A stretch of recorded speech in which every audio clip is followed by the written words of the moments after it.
Kisha tutapokea mwenye Mungu atatumikia ndani ya jina la Yesu Kristo. Wapeti na maneno ya Mungu ndani ya jina la Yesu Kristo.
Tasimama kwa kusoma neno la Mungu.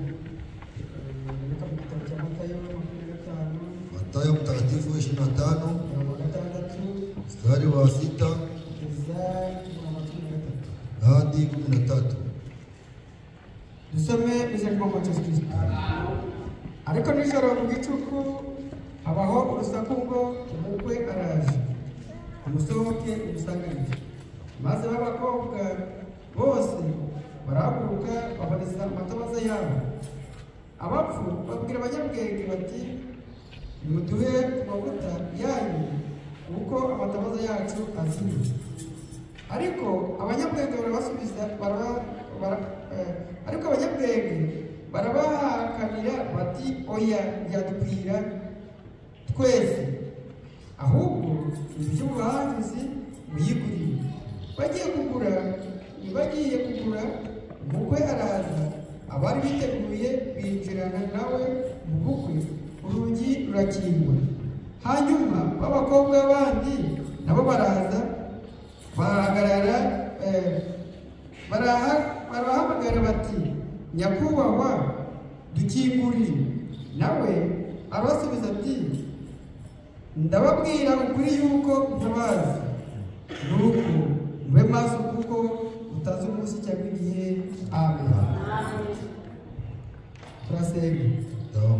Uwiteka Mana ishobora byose, Uwiteka Mana nzima, turagushimye kandi turaguhimbaje. Izina ryawe namucyubahiro. Zishimishwe nuko uduhereje iki gitondo tukaba turi imbere yawe. Uherwe icyubahiro izina ry'Imana Yesu. Hari benshi babishatse ntibabibonye, kuko benshi ntibakiriho, abandi ni abarwayi, abandi bafite ingorane zitandukanye, ariko twebwe mushoboje turi imbere yawe. Uherwe icyubahiro izina ry'Imana Yesu. Mwami Imana, Mana ishobora byose, ndagusabye kugira ngo Umwuka wandikishe amagambo abaruza uyasobanurire, maze abateraniye imbere yawe bazwe nawe izina ry'Imana Yesu. Kuko byemezwa ko umuntu adatungwa n'ibizima gusa, ahubwo atungwa n'amajambo aturutse mu kanwa kawe. Niyo mpamvu musabye kugira ngo iri jambo ryawe riduhaze mu izina ry'Imana Yesu. Naho Satani iyo ari yo yose twinesheje mu izina ry'Imana Yesu. Wirubane natwe utubere itangiriro kandi utubere n'iherezo. Bigusabirize kutoze mu izina ry'Imana Yesu. Amen. Abasha kwicara. Tubashuje Mr. Mama Yesu Kristo. Wasalimu katika jina la Yesu Kristo. Imana yacu itugirira neza kuduhaye iki gitondo. Tunafanya bia kutupatia siku. Cyuwa mbere w'iminsi 7. Siku ya kwanza ya juma. Imana yakucyubahiro Mr. Mama Yesu Kristo. Burya ku munsi wa mbere w'iminsi 7. Siku ya kwanza. Barateranaga. Icyabateranyaga bari kumanyura imitsima, ariko iyi mitsima idasembuwe. Kuko hari abaterana ku mitsima isembuwe, watera ku mitsima isembuwe ukaba wikorereye ingorane. Burya ni ukuvuga ngo iyo mitsima umutima udasembuwe iryo jambo ry'Imana. Abari twari turi kumwe nimugoroba twitegerezaga neza ingaruka yo kutita ku ijambo ry'Imana. Kutita ku ijambo ry'Imana bizana urupfu, ukuvuga bigatuma utsindwa ku rugamba, bigatuma ingorane ziza, bigatuma umunezero uri wawe. Kubera iki umunezero wawe wabuze? Kubera ko watitaye ku ijambo ry'Imana. Imana yacu rero ni umukozi w'umuhanga. Burya ni ukuvuga ngo igihe umwami wacu yarashize abantu baraza basanga umwami wacu, bari abantu nk'ibihumbi 5. Abwira intumwa ze ati mubicaze maze mubagaburire barye. Baricara ariko babajije intumwa baravuga bati ntabwo dufite byo kubahaza, ahubwo icyo dufite ni imitsima 5, imitsima 2 n'imikate 5. Ibyo ngibyo witegereje mu mutwe wawe wakumva 5 bitahaga. Niyo mpamvu Petero nawe abyitegereje aravuga ati ntabwo byabahaza, ahubwo reka ngende njya kugura ibindi, nyamara kugura ibindi tuza tugaye barye. Umwami Yesu aravuga ati oya mwebwe mukwiye kubagaburira. Umwami wacu aravuga ati aho nimubicaze usiga muzana ibyo kurya muzanira imbere. Barabizana, umwami wacu arabisabira. Mu kubisabira ya mikati 5 yarayitubuye, ya samake 2 yarazitubuye. Abantu bicaye bangana baryo ibiriti bararya barahaga ndetse barasigaza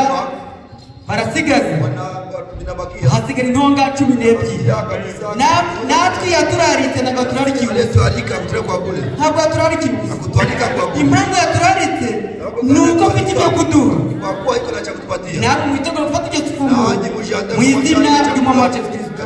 Kandi nanjye Imana nibagenderera nanjye ntinzige, kuko byanditse ngo uwigisha agabane n'uwigishwa, bagabane bose. Imana yacu iduhaze muri kino gitondo mu izina ry'umwami wacu Yesu Kristo. Naho mu magambo dusomye ni amagambo atari mashya, ntabwo ari mashya mu matwi yacu, ni amagambo asanzwe, ariko iyo ubyumvise neza harimo ubugingo kuri bamwe, habonekamo n'urupfu ku bandi. Ni ukuvuga ngo ubwo twumvise abo bakobwa 10 bose bari hamwe, bose bari bafite amatabaza, bose basekaga kimwe, bose bateraniraga hamwe, bose baragendanaga nk'abiteguye umukwe, bose bari biteguye umukwe. Ariko ikibazo cyabayeho kimwe, ni uko bari bamwiteguye mu buryo butandukanye. N'uyu munsi abitegurwa ku mwami wacu Yesu Kristo bamwiteguye mu buryo butandukanye, abamwiteguye mu buryo butandukanye. Harimo abamwiteguye by'ukuri, harimo n'abamwiteguye bitari iby'ukuri, ariko bose bariteguye. Urebye bose barasenga, urebye bose bafite amavuta, urebye bose bafite amatabara. Ariko ikibazo gihari ni ukuvuga ngo amavuta ya bamwe yararangiye. Batekereza ko bafite amavuta ariko ntayo bafite. Ikintu tugiye kuganiraho kumenya igihe. Burya igihe ni icyangombwa mu buzima, ari ubuzima busanzwe, ari ubuzima bw'umukristo.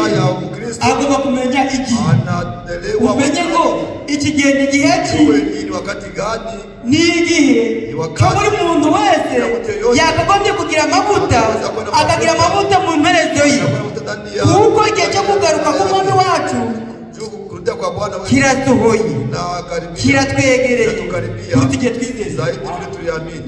kiratega kutitwizera karibia zaidi vile tuliamini abantu bakera barabihanura na kwa zamani walitabiri bagenda batabibonye wanaenda bila kuona ariko mu gihe cyacu wakati yetu cyarushijeho kwegera kwanza zaidi kutusaidia ibimenyetso biri kugaragara ku mwami wacu agiye kugaruka none niba umwami wacu agiye kugaruka ukaba udafite amavuta mu mperezo imbaraga urazikura zo kuzamurwa utatosha wapi za kunyakuliwa ntabwo wazibona hawezi pata ni ukuvuga ngo usema ya kwamba uhushigiye usipotoke kunjia biba byakubaza ikibazo itakuwa tatizo abakobwa bari mu gihugu kimwe Bibiliya tubwiye ngo mu ijoro bararyama barasinzira wanasinzia bose barasinzira wote wanasinzia ari abafite amavuta barasinzira ari abadafite amavuta bose barasinzira kubera iki y'ijoro rishe wakati usiku abantu bose bajya kuryama watu wote wanaenda kulala ariko uko kuryama bari gutandukanye kuko bamwe bari biteguye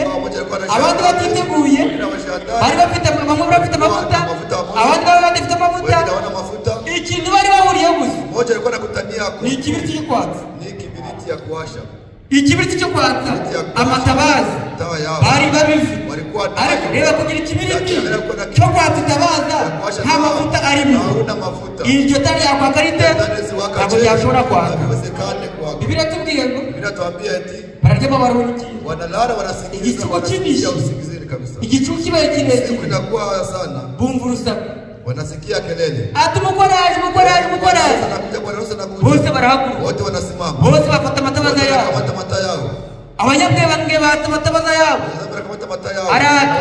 abakubaka amatabaza yabo arazima iyo ufite kapetero gato mu itara gashobora kugushuka ko itara ririmo amavuta gashobora kwaka akanya gatoya wajya kubona ukabona karazima nabo niko batekerezaga ngo bafite amavuta yuko bari bwatege amavuta bazakanga ariko nyamara bakwatsa amatabaza yabo akazima bariruka babwira abanyabwenge none mwatubabariye mutubariye muneka turi kwatsa amatabaza yacu akazima nabo baravuga bati ntabwo yaduhoza twese ahubwo nimugende mujye kubaguzi bacuruza mujye kubacuruza namwe mwigurire muze mubone mu musanganiro ibiriti bagiye abari biteguye baramusanganira burya ni ukuvuga ngo abari gusanganira umwami wacu ni uko bari babiteguye ni uko bari babiteguye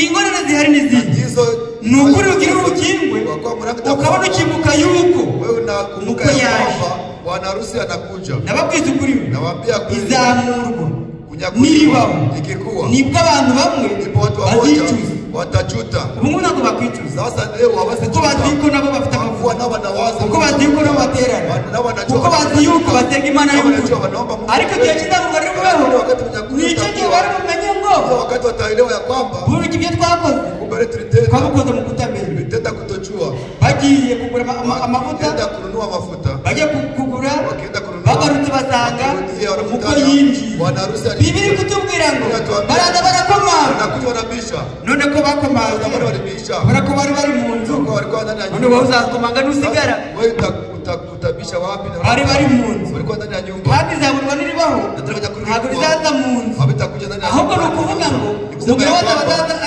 yazamuye abangaba barakomanze kuko umukwe yari mu nzu ari kumwe n'umugeni ndetse uwo mukwe nawe arababwira ati ntabwo nigeze mbamenya mugeze mwankozi z'ibibi ntabwo nigeze mbamenya burya ni ukuvuga ngo ushaka uwiteka ni uyu munsi ushaka amavuta ni uyu munsi gukora ibyo ijambo rivuze ni uyu munsi n'umushe uyu munsi uzaburangiye Bibiliya kutubwira mu gitabo cy'Abaheburayo niwumva ijwi uyu munsi sikia sauti winangire umutima usifanye moyo kuko uyu munsi niwo wawe uyu munsi niwo ukirizwamo ejo ntabwo ari ahawe kuko ntabwo uzi muzahagera wagenda ukavuye mu mubiri none niba uvuga ngo uzizera ejo Itakuwa na vinaisha. Kwizera kwawe. Kuamini kwako. Uzakwako kwashize. Itakuwa na vinaisha. Ntacyo bizakumarira. Itakufaria kitu. Ikigize cyo bimara. Ni ukwitegura mu gihe gikwiriye. Kujiandaa wakati kabisa ya. Kwitegura mu gihe gikwiriye. Wakati kabisa ya kuendelea. Oya mu gihe kidakwiriye. Wakati si. Ntabwo ari mu gihe kidakwiriye, ahubwo ni mu gihe gikwiriye. Wakati. Uyu munsi. Siku ya leo. Ni wowe wawe. Ndio wako. Uyu munsi. Siku ya leo. Ni ibyo kurya nibyo uri burya. Chakula. Ariko ejo mu gitondo. Kesho asubuhi. Hakuzi ngo bizaramukomeze gutya. Ujua utalamuka kwa je. Wananirwa guterana uyu munsi. Unaweza shindwa kusanyika siku ya leo. Ejo ntubukiriho.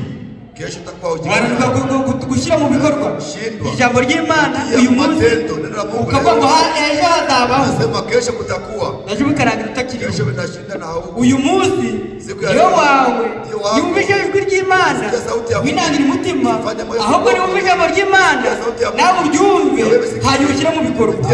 Imana yacu wamugisha mu izina ry'umwami Kristo. Burya kumenya igihe ni ingenzi. Kujua wakati ni muhimu. Amatungo mafugo aturusha kumenya izabo. Iko zaidi kutushindisha kujua. Hari amatungo yitwa inkoko. Kuna mafugo wanaita kuku. Izi inkoko zijya zimenya amasaha. Unajua saa. Iyo byaba ni mugoroba saa 10 jioni saa 11. Unaona ndi na iri kwerekeza hehe kw'icumbi ryayo makao yake. Nyamara nta muntu wayibwirije ngo isaha irageze. Nta mubwiriza ifite, ahubwo isaha yayo ihora muri yo. Ihora muri yo. Ni ukuvuga ngo umugoroba ugeze saa 11 zikaba ziragenda. Iragenda kandi ikagenda yunamye. Ukabona igice mu muryango igihe isanzwe iba. Kubera iki? Isaha yayo natwe birakwiriye kugira ngo tumenye igihe cyacu. Birakwiriye kugira ngo tumenye amasaha yacu. Bibiri kutubwira ngo murebere ku mutini. Umutini nicyo cyitegererezo. Kandi iyo utoshye umenye ko igihe gitohoye. Ndababwiza ukuri ngo igihe kirageze. Umwami wacu agiye kugaruka. Arajyana bande, arajyana biteguye. N'abatiteguye barasigaye. Kwitegura ni ryari rero? Uyu munsi bwo kwitegura. Siku ya leo ndio wakati kujiandaa. Ushaka kwitegura. Kama unataka kujiandaa. Kama ushaka kugira ngo nujya mu bukwe ugende wambaye. Uende na unavaa. Uri mirimo myiza gukiranuka. Kuko ariyo mirimo y'abera. Kwa ndio kazi ya watakatifu. Imirimo y'abera. Kazi ya watakatifu. Niyo mirimo myiza yo gukiranuka. Kandi niyo ugomba kujya gutahana ubwo bukwe. Imana yacu ibaho umugisha mu izina ry'Umwami. Burya kumenya igihe ni icy'ingenzi. Kujua wakati ni muhimu. Hari utundi tunyamaswa kuna tenetu munyama twitwa ibimonyo. Naitwa ibimonyo. Ibimonyo mu gihe cy'umukiki cyangwa se mu gihe cy'izuba biragenda bikajya guhaha. Byajya guhaha bikajya mu mwobo bikajya kwibikira. Kubera ko bijya kwibikira bizi yuko mu gihe cy'imvura mu gihe cy'imvura bitazashobora kujya guhaha, ahubwo bizarya bya byo kurya byabitse. Burya ni ukuvuga ngo inyamaswa zizi igihe kurusha abantu. Zizi igihe. Ari inyamaswa nini, ari inyamaswa ntoya, burya zo zimenya igihe kuruta abantu. Nicyo rero mpamvu mu gihe cyo kwa Nowa yaragiye abwira abantu, ari uwubatse ari utubatse, uwafashe n'utarafashe muze mwinjire mu nguge. Aho kugira ngo abantu binjire mu nguge, inyamaswa zimenye yuko hari ikintu kigiye kuba, hari ikintu runaka kigiye kuba. Ikigore n'ikigabo bikirukana bikajya mu nguge bikabikijije ubugingo bwabo. Abantu Imana yaremye, abantu bafite ubwenge bahusha igihe, inyamaswa zimenya igihe. Burya ni ukuvuga ngo harokotse abantu 8 gusa, nyamara isi ntabwo ritunga abantu 8, ahubwo bari benshi. Kubera ko bahushije igihe bo bari abanyabwenge. Bibiri kutuvuga ngo bari abanyabwenge ndetse bari n'abanyabwenge kuruta b'iki gihe. Bari bafite ibyuma bipima ikirere, bapima ikirere bagasanga nta mvura, bakavuga bati uyu musaza ari kuvuga iby'ubusaza. Uyu musaza ibyo ari kuvuga ntabwo abizi. Twebwe turi kupimisha ibyuma byacu machuma zetu tubona iyo mvura hatupate ile mvula. burya no kuvuga ngo Kusema ya kwamba bwenge bw'abantu bufite kurangira akili ya watu inawakaenda kwenye bwenge bw'abantu akili ya watu nubwo bwa ufite ubwenge meze kuwa na akili ufite aho urangirira kitaragira ijambo ry'Imana kuko biri kutubwira rihoraho iteka nadumu milele kubera iki rihoraho iteka ryose nadumu milele ni naryo umwami wacu azaza gutwara atakuja kuchukua iryo jambo yatwoherereje alitutumia tukaryigira amahirwe yo kuryakira na heri ya kulipokea ni naryo umwami wacu azaza gutwara abaza n'ijambo kufanana na neno ibazatwara wale ndio atachukua abatuje ijambo muri wali bakagenda ngari ndani yao wanatembea muri bagatuza mu mwami wacu wanatia Mungu bagatuza mu ijambo yatanze wanatia neno la Mungu ndani yao burya ni ukuvuga ngo iyo bari kuzamura wale ndio watachakuliwa imani bagire neza imani tugire neza natwe tumenye igihe n'izina ry'umwami igihe ni cyangombwa kuba ni lazima kwa Mungu ariko ni ukuvuga ngo lakini kusema iyo tujye muri kampani ndani ya kazi nta muntu ukererwa hakuna mtu anachelewa kubera kudakererwa wanaenda uchelewe uzi neza yuko nukerererwa baragushyiraho inota nubikora kabiri ukabikora gatatu barabyiruka mara moja mara pili none niba abantu bazi kugenga amasaha Imana yacu irabarusha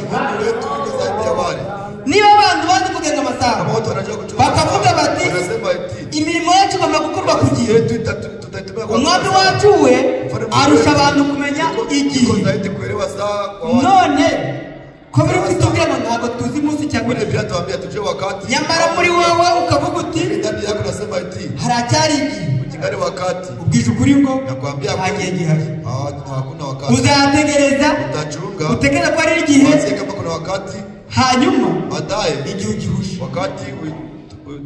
abantu bamenye igihe baba bafite amahirwe ayo mahirwe nayo gukora imirimo yabo ku gihe kufanya kazi yao kwa wakati nayo gukora umurimo w'Imana ku kufanya kazi ya Mungu kwa wakati ni ukuvuga ngo kusema ya kwamba kumenya igihe ni ibyangombwa lazima niba igihe inyamaswa zikizi kama mnyama zinalewa wakati kandi natwe Imana ikabatura isaha na tena Mungu atupatia isaha akaba ari Israeli inakuwa ni Israeli nabo mwitegereze mutazame murebe ibiri kuba mutatekera kwa kirigihe kandi igihe cyo kugaruka k'umwami wacu gisohoye kubera iki ko baracyari mu majwi bazi ko Mesiya azaza bazi abatabara mu ntambara zabo ariko twebwe twagira amahirwe yo kumwakira abatagize amahirwe yo kumwakira ntabwo bazabona ubwami bw'Imana twebwe twagize amahirwe ariko igihe kirageze cy'uko ubutumwa bugomba gusubira iyo bwavuye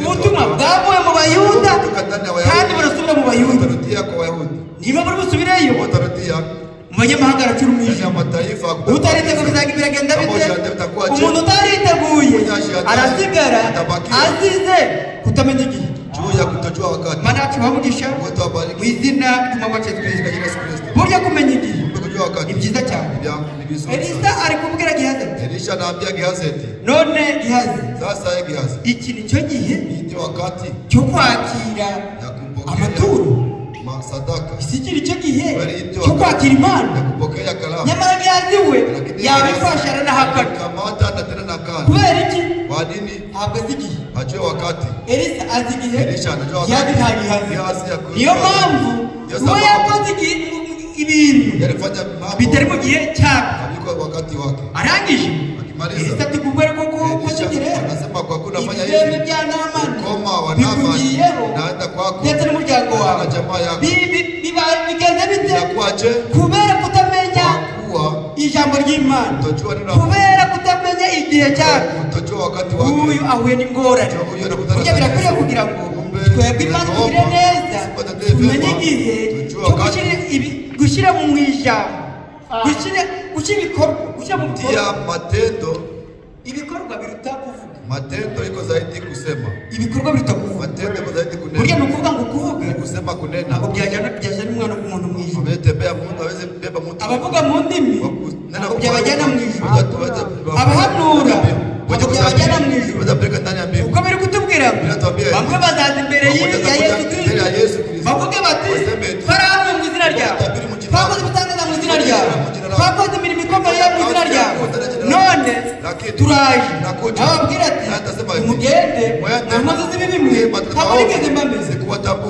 atabamenye ntabwo bamenye icyo kwita hawakujua wakati ya kujiandaa. umugabo n'umugabo niyo kuvuga ngo bazabaryamye hamwe na mume utakuwa na pamoja umwe ajyanwe ugasigara kubera ko uzazamuka undi agasigara baryamye hamwe ariko umwe afite amavuta undi nta mavuta afite umwe yariteguye undi ntabwo yiteguye hanyuma witeguye mwenye alishaandaa ule ndiye atasikia sauti nawe utiteguye lakini mwenye kushaandaa nubwo yaba ari maso ngaho atakuwa ni macho atashaka umuri waza utamenya ko pamoja abazamenye igihe cyagendeye uko niwo kumenya gushaka amavuta kugira ni nako azananirwa kumenya igihe cy'umuntu yazamuka atashindwa kuelewa wakati mtu alijia bibiri kutubwira abantu bari mu murimo watu watakuwa ndani ya shamba bari mu murimo kwa ndani ya shamba ari babiri umwe azamura undi asigara uzi ngo ntaza bari kubireba ariko azajya guhura asanga umuntu bari kumwe macho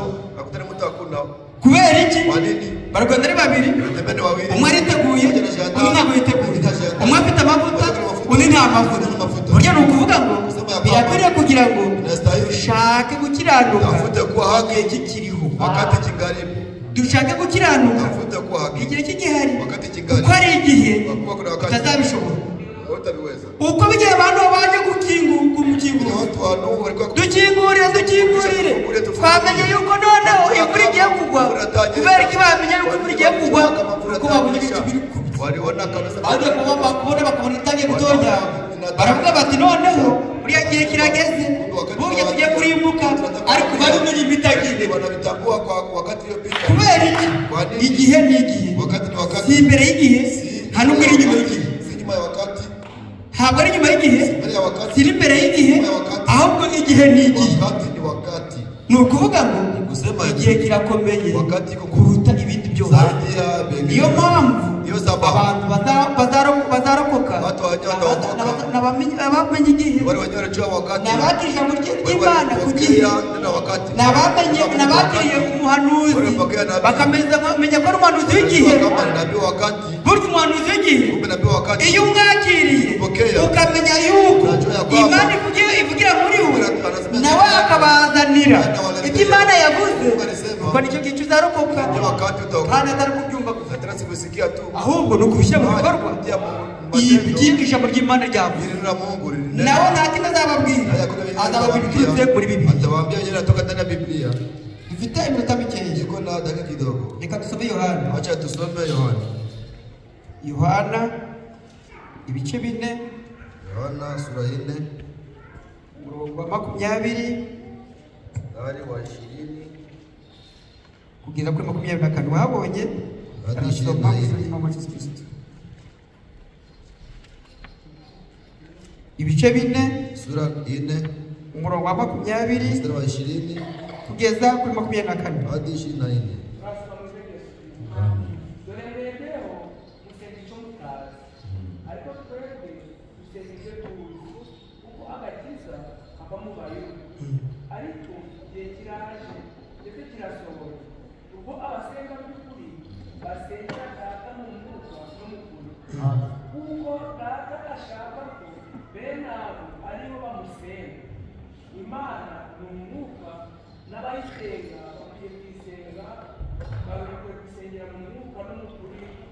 Amen. Mani kumugisha muzali wa Yesu Kristo. Igihe kiraje. Wakati nakuja. Ndetse kirageze. Tena nafika. Yesu yavuganaga n'umusamariyakazi. Yesu alikuwa ananena na Msamaria. Umusamariyakazi bari kwiriba. Dore muke Msamaria kwa ndani. Kwiriba. Bari kuchemka. Biblia itubwiye ngo hari saa 6. Yesu ageze ananiwe. Ariyicara. Anachoka. Mu kwiyicarira haza umusamariyakazi.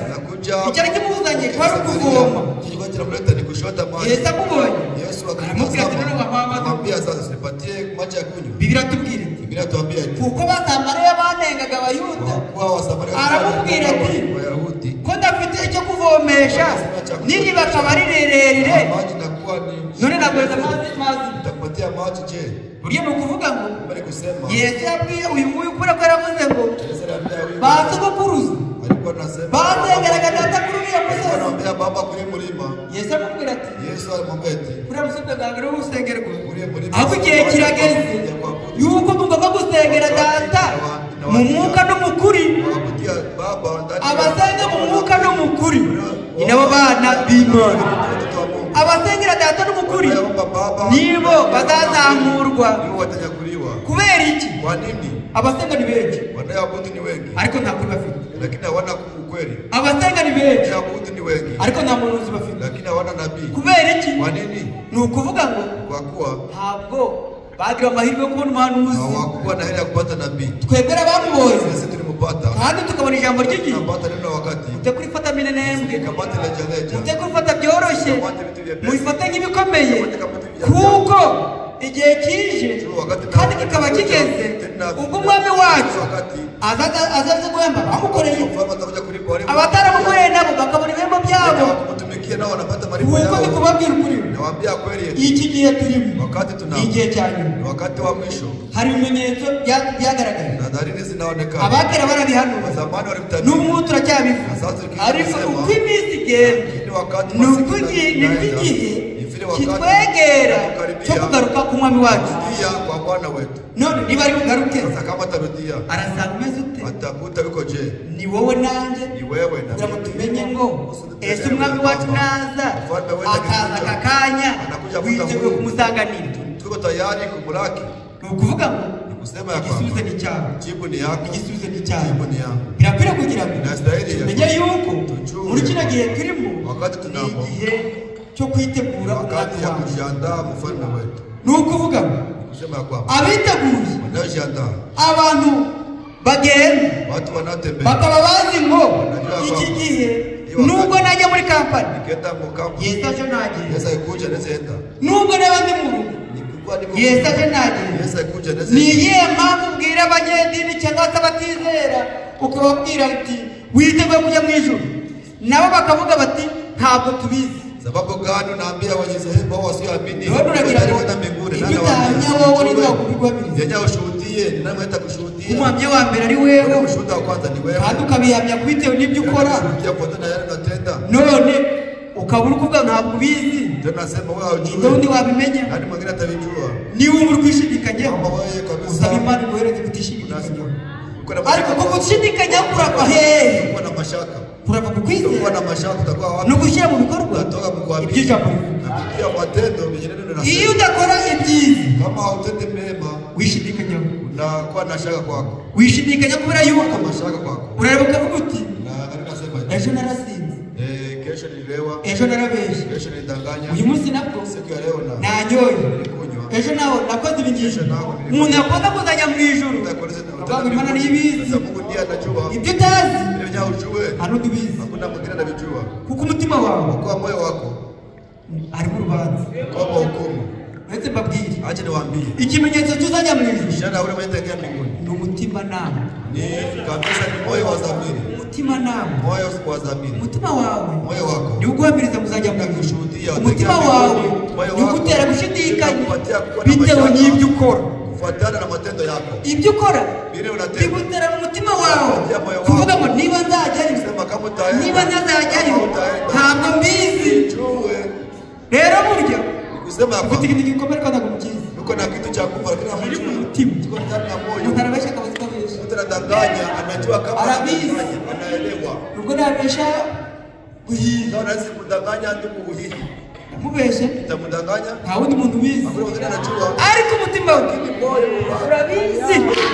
Nta nubwo wogishima hawezi kuwa na mashaka kwa no, ahubwo umutima wawe urakurega, wakurega ukishidikanya. Mureke dushake imirimo gukiranuka, imitima yacu iteye kuturega kugira ngo umwami wacu naza tumusanganize. Imana yacu wamugisha twizere ko amaze burya buretse mabwire. Kumbe acha niwaambie umuturanyi we jirani wako aguhamye anakushuhudia, ngibonesha n'amaso yawe, yeye anaangalia na macho yake, mbese ugakora imirimo myiza, afanya matendo mema, akora imirimo myiza, akavuga ati, anasema ati Venuste ni umukiranutsi mwenye haki, ariko ura mutima we anaangalia moyo wake. No, hapana. Burya Venuste umutima we moyo wake uramuzi kuruta uko umuturanyi we amuzi.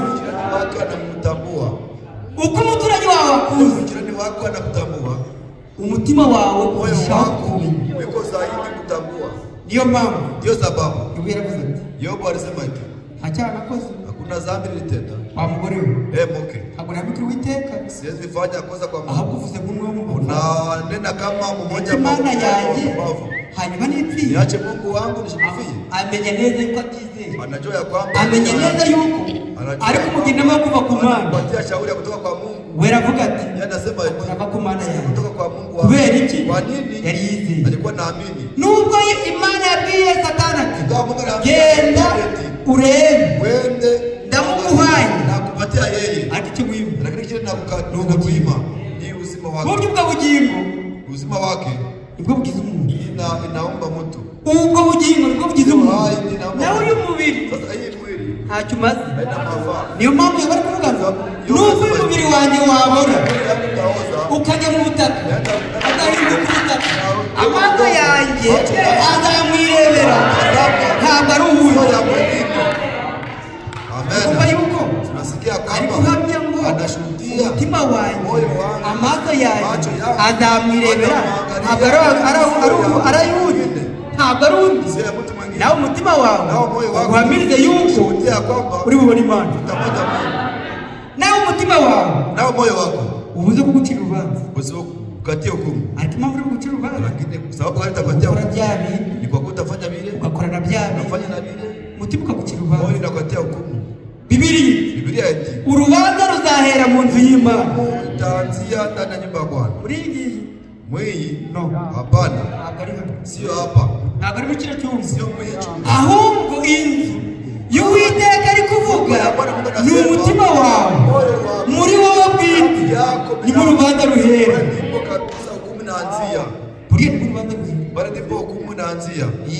Ndio uzarimbuka, azarimbuka ariko umutima wawe anaangamia na moyo wake ukionyesha vyote, wamaze kubikwereka neza, kuonyesha vizuri, unakucira hadi pita pembeni. Burya bwese mubwire, acha nikwambie, nibyo yakoze mu myaka na vile ulitenda mu miaka ya kera ya zamani, umutima urabyibuha, moyo wako unakukumbusha.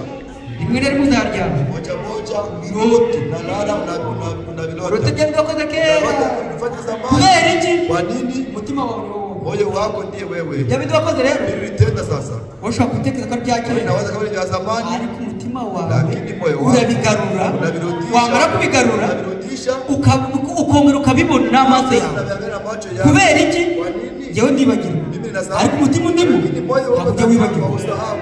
Iyo umwana akiri mutoya, mtoto akiri mchanga, ukamugirira nabi, unamfanyia vibaya, ntabwo ajya byibagirwa, hawezi sahau. Arakura, anakomaa, yamara gukura akisha komaa akajya avuga ati anakuwa anasema ati runaka mtu fulani kirumwa kingali mtoto yagiriye nabi, anifanyia vibaya. Kubera iki? Kwa nini? Akabyibagirwa, hawezi sahau.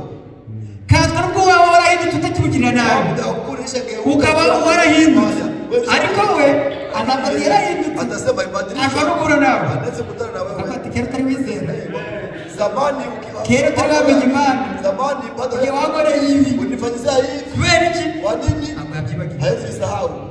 Maana yake Mungu wetu itirinde kugira ibyo dukoreye, hatujazali kusahau, yirinde kuyoberwa tujazali Imana dukoreye, kusahau yenye Mungu atutendea. wibuke mwihamagara ryawe, kumbuke mwito wako mu gihe cyo wakijijwe, wakati uliokolewa wabanaga n'Imana ute? uliishi na Mungu. Je, none si umunsi kumenya Imana ute? leo unaishi na Mungu? Imana ntabwo yita kwitangira, Mungu aishughulike na mwanzo, ahubwo yita ku iherezo. anashughulika na mwisho. Iherezo ry'umuntu niryo Imana yitaho. Mungu anashughulika na Niba Imana arakugendera, Mungu alikutembelea umutima wawe moyo wako, gusubize urebe wari uko umeze, ishe utazame vile kuwa, wongere ukore ibyo wakora, udie utende kama vile kuwa natenda. kandi mbabwire, acha niwaambie, kuri Assemblée Générale makusanyiko y'Ikabizo, abari bahari barabizi, wenyewe walikuwa kule kabisa. Imana dukora ibitangaza, Mungu atutesha, natwe tubirebesha amaso, nasi tunatazama na macho. None iyo bigeze igihe ukibagirwa Imana yakoze, wakati tunasema Imana alitenda, burya ni ukuvuga ngo mbere kusema ya kwamba unakuwa na tatizo, ahubwo wibuke kumbuke ko Imana yagendanaga nawe, kama vile Mungu atembea na wewe uyu munsi, siku ya leo, ujye mu nzira, upite ndani ya njia, wongere usubire mu nzira, ujye ndani ya njia, wongere usubire mu masengesho, ndani ya maombi, kuko ikintu kiri mutwamutse iki kirere kitu nta kindi amasengesho, hakuna kingine, ni maombi, n'amasengesho. maombi.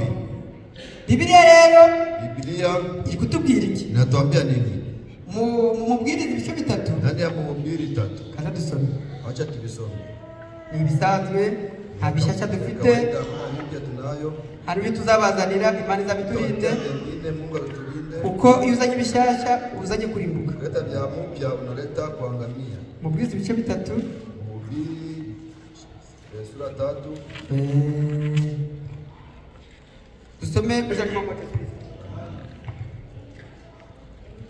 Igihe cyose kigenewe igihe cyacyo. Ni cyagambure munsi y'ijuru gifite umwanya wacyo. Hari igihe cyo kuvuka, hari n'igihe cyo gupfa. Igihe cyo gutera n'igihe cyo kurandura ibikuri. Igihe cyo kwica n'igihe cyo gukiza. Igihe cyo gusenya n'igihe cyo kubaka. Amen.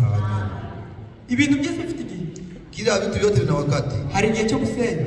Kuna wakati wa kubomora na wakati wa kujenga. Hakaba igihe kuna wakati cy'ibyiza wa mambo ariko hakaba n'igihe kibi. Na mambo Niba byose bihari, kama vile vyote viko, tumenye igihe turimo. Tutambue wakati tunamo. Igihe turimo ni iki? Wakati tuko ndani ni wakati gani? Gikomeye. Wakati ya wangu. Ni igihe cyo gushaka amavuta. Wakati wa kutafuta mafuta. Ni igihe cyo gushaka kwizera. Wakati wa kutafuta kwa no gukiranuka. Kwa haki. Kugira mu mwami wacu. Mfalme wetu. Azasange turabera. Kuko na wari uwera. Kama vile nayo. Burya birakwiriye kugira ngo. Kumbe na stahili. Usitoke ndani. Igihe cyo kurandura. Wakati wa kuvuna. Ni igihe cyo gutera. Na wakati wa kupanda. Burya no kuvuga ngo. Kusema ya kwamba. Mubwiriza yavuze aya magambo. Biblia alisema bitewe nuko igihe ari icyangombwa. Wakati juu wakati. Igihe ni icyangombwa. Wakati ni wa lazima. Igihe. Wakati. Burya. Igihe wakizwa. Wakati uliokolewa. Cyari cyo gihe cyawe. Ilikuwa ndio wakati wako. None se. Sasa. Iyo warakijijwe. Kabla ukolewa. Uko wakijijwe ukaba utakirimo. Unakuwa kigari ndani. Uzi ngo bizagenda bite. Na waza bitakuwaje. Gihe kiragera. Wakati itafika. Ariko turifuza kugira ngo tunawatarajia tumenye yuko igihe gisohoye. Tuelewe kwamba wakati kigeze tena kuko umwami wacu araje. Na wadi yacu mwetu wacha bila shaka. Wabyemera. Upendi. Utabyemera. Sipendi. Ugaruka ko aragaye. Kwake wizera. Waamini. Utizera. Usiamini. Umwami wacu aranaje. Wetu atarujia. Kutizera kwa ntabwo kuri mu hagari. Tuamini kwako hutamusimamisha. Ibitekerezo byawe ntabwo kuri mu hagari. Igihe cyagenwe. Igihe yashyizeho aragaruka ajya gutwara bizera. Kuchukua walioamini. None wowe uri heza. Sasa utakuwa uko. None biragenda bite? Itakuwaje? Wetu mbabwire. Acha niwaambie. Ikiza usigaye. Wakati utakuwa kuhiribura. Utakutana tatizo. Uzi bizagenda bite? Na watu bitakuwaje? Abantu bo muri iyi si. Abantu bari bazi nk'umuntu wizeye Imana. Wanajua kama unaamini Imana. Tutajua kama tutandia. None ko twirataka none ko turi hamwe. Tunashikana kwetu zote kwa moja. Ufite ingorane. Itakuwa tatizo. Kubazaza. Watakuja. Bakubwe bagenzi bawe bagiye. None wewe ko wasigaye. Ulibakia. Urya no kuvuga ngo kusema ya kwamba ubu ngubu ni byiza. Sasa niko vizuri. Isi ifite amahoro. Ulimwengu yikora kumugeni aracyara kwa bibi harusi ya Kigali hapa. Imana cyari umugeni wayo. Bwana Kigali na chukua. Ariko kabikirize n'abatizera. Ni impamvu cyituriza twese. Nuko mu tawiji utari wakira gakiza. Nikusudire mwenye bado hajapokea wokovu. Yakira gakiza. Naye aweze kupokea. Nawe yakira ijambo ry'iki. Naye apokee neno wakati. Ariko uzarimuka. Lakini mwenye atangamia. Nubwo wavuga. Nubwo wakoma wabuze ngo utapiga. Nubwo wagira gute. Utafanya njia hizi badilika. Ijambo twakiriye. Neno tulipokea. Yo kuduhindura. Ya kutubadilisha. Tugahinduka ibyaremwe bishika. Tugahinduka. Tunabadilika. Dusa nka kera. Sifanana na vitu vya vile zamani. Hari abantu rero bagiye bakunda kurahira. Kuna watu wanapenda kulapa. Nipatia ng'ombe mtu fulani fanya hivi. None se ko yaguhaye ng'ombe. Nipatia ng'ombe. Ukaba udafite ubugingo buhoraho. Hauna uzima milele. Hayakumarira ile ng'ombe itakufalia nini? Ntabwo yagukiza. Haizi kuokoa. Iyo nka ile ng'ombe ntacyo yakumarira. Hata fama hata wana. Urabona kuvuga igifite cyo kimaze. Kile kina mafaa. Ijambo ry'Imana. Twumva buri munsi. Nasikia kila. Tukabwirwa buri munsi. Abagira amahirwe bagacha mu bikorwa. Imana gutwara abo ngabo. Wanakuja chukua wale. Imana igite ku bwinshi bw'abantu bakora bibi. Ahubwo yita ku bantu bake bakurikije watu wachache wanafuata. Bakeje. Wachache. Kuko niyo mpamvu biri kutubwira ngo babiri wawili cyangwa batatu au watatu Mbese muri babiri kubatari ari dada wawili sasa batatu nabo ni bake. watatu nao ni watatu. Ariko impamvu iri gutanga uwo mubare Mambo kana hapana ile harama. nuko abakora iby'Imana ishaka Kwa kwa natenda vile ari nabonezeza Imana. wale ndio wanafurahisha Mungu. Imana kibamugisha Wetu wabariki izina ry'Umwami Yesu Kristo. katika Yesu Kristo. Turashoje Tunamaliza. tugiye gusoza Mbe kumalizia. birakwiriye kugira ngo Inastahili ya kwa. adusome igitabo cy'Abakorinto ba mbere Soma kitabu cha Wakorintho wa kwanza. 7:29 7:20. kandi turashoje Tena tunamaliza. umurongo umwe na misumari 20 Tusome mstari mwingine. 7:29 7:29. kadusome bize by'Umwami Yesu Kristo. Ariko bene data ibi nibyo mvuga yuko igihe kigabanutse uhereye none abafite abagore bamere nk'abatabafite kandi abarira bamere nk'abatarira n'abishima bamere nk'abatishima n'abagura bamere nk'abatagira icyo bafite. Amen. Amen. Kuvuga ngo abafite abagore igihe kirageze Sema wakati bamere nk'abatabafite. wanawake wajue Kubera iki bamere nk'abatabafite? watakuwa kama wenye wanao. Igihe cyo gusenga, Ni wakati wa kuabudu. igihe cyo gusenga Wakati wa kuabudu. bamere nk'utafite umugore. Wewe kama una mke. Burya ni ukuvuga ngo nufata umwanya wo gusenga Kamata muda wa kuabudu. ugira ibyo wibuze. Kwenda wengine utajikatanisha. Icyo Bibiliya ishatse Vile kutubwira. vile nataka kutuambia. Imana yacu ibavugisha Wetu wabariki. mu izina ry'Umwami Yesu Katika Kristo. jina la Yesu Kristo. Kandi Na tena twifuza kugira ngo tamani muri kino gihe cyacu hii wakati wetu twite ku by'Imana ivuga, shughulike na yale Mungu twite anataka. ku byo twabwirije. Shughulike na vile tulihubiriwa. Nutabyitaho Kama utashughulikia. ijambo riravuga Neno linaendelea kusema. buri munsi rikavuga Kila siku linasema abo gukira wale wa kuokoka barakira, wataokoka. nabo kurimbuka nabo Wale wa kuangamia bakarimbuka. wanaangamia. Ntabwo wabuza abantu Hawezi waacha gukora ibyo bashaka, kutenda vile wanataka. ariko Lakini Imana yacu Mungu wetu nize guhana akikuja kuadhibu ntabwo izita ko wakoze ibintu runaka. hata siwe kwa yule mwenye anatenda mambo fulani. Twabaga muri Kongo Tulikuwa huko ndetse tukaba no mu Rwanda. na kwa Rwanda. Nta muntu wigeze uzana ikibazo Kuna mtu aleta tatizo. bavuge ngo none ngo abagore dukwiye kwambara amapantaro. Aseme sasa wake hatuwezi kufanya Kubera kwa masuala. abantu bose bari barabyakiriye. Watu wote walikuwa walishabipokea. Kama hakuna mke anastahili Nta kuvaa n'umugore suruali au ukwiriye pantalo. gusuka imisatsi. Na tena hakuna mke None anastahili uyu munsi kusuka nywele. abagore Lakini siku ya cyangwa leo abasere wanawake au cyangwa watazama abakobwa au wabinti barabikora. wanavifanya. None si niba ubikora Sasa kama wewe unavifanya, ijambo ry'Imana ryarahindutse, unaweza kama neno la Mungu libadilika. ntabwo ryigeze rihinduka. Mungu alikubadilika kabla. Iyi Amerika iyi Hii Amerika dukwiriye kuyibamo, tunastahili kuishi ndani. ariko ntitubemo, Lakini hii Amerika isiishi ndani yetu. ntitubemo. Isiishi ndani. Kubera iki? Kwa nini? Imigenzereze yayo ni mibi. Mwendo wake ni ntabwo mbaya. yakugeza. Ni ukuvuga ngo ibyo wakora byose, Inaweza tenda vyote. ibyo ukora wiherereye, Uifanya Imana izabishyira mu bikorwa. unajificha, Mungu atavitia. Biblia ni kuri kubivuga. Biblia inasema. Ibyo umuntu akora yiherereye, Mtu anafanya anajificha. Imana izabishyira ku mugaragaro. Pekee anavitia zalani. Uri gusigara, wibuke uri gusigara. Kumbuke wewe unabakia. Ntabwo Imana yacu yigeze ihinduka. Mungu wetu alikubadilika. Wageze mu rugo, Unafika kwa nyumba. ubwo ngeze ko mu rugo atari mu itorero, Unafika kwa nyumba siku reka njya umusatsi. Wewe nifunge nywele. Ubwo ngeze mu rugo, Unafika kwa reka nyumba. nambare ipantaro. Usivalie pantalo au suruali. abwize ukuri ngo Niwaambie kweli. Imana yacu ntabwo igihinduka. Mungu wetu habadiliki. Uko yarereje Vile alikuwa kesho. kuri uyu munsi Niko leo. ni kwizahura iteka ryose. Ataishi hata milele. Imana yacu ibamugisha Wetu abariki. mu izina ry'Umwami Yesu Kristo, Yesu Kristo. kandi tumenye yuko Rero tujue ya igihe kwamba cyacu ari iki. wakati wetu ni hii. Icyo twari turi kuganira Ndio tuko tunazungumza. kugira ngo tumenye igihe. Tuelewe wakati. Imana rero Mungu duhereze atupatie kwita ku ijambo ryayo shughulika kwa neno mu lake. gihe cyacu Wakati mu wetu izina ry'Umwami Yesu Kristo. katika jina la Yesu Kristo. Imana ibane namwe, Mungu aishi nanyi. ibagire neza. Watendee mema. Abajya mu kazi bajye mu kazi, Ndani ya kazi. nuko ariko mwibuka yuko Lakini mkikumbuka ya kwamba igihe ari igihe. wakati ni wakati. Imana yacu ibamugisha. Mungu wetu awabariki. Kristo Yesu.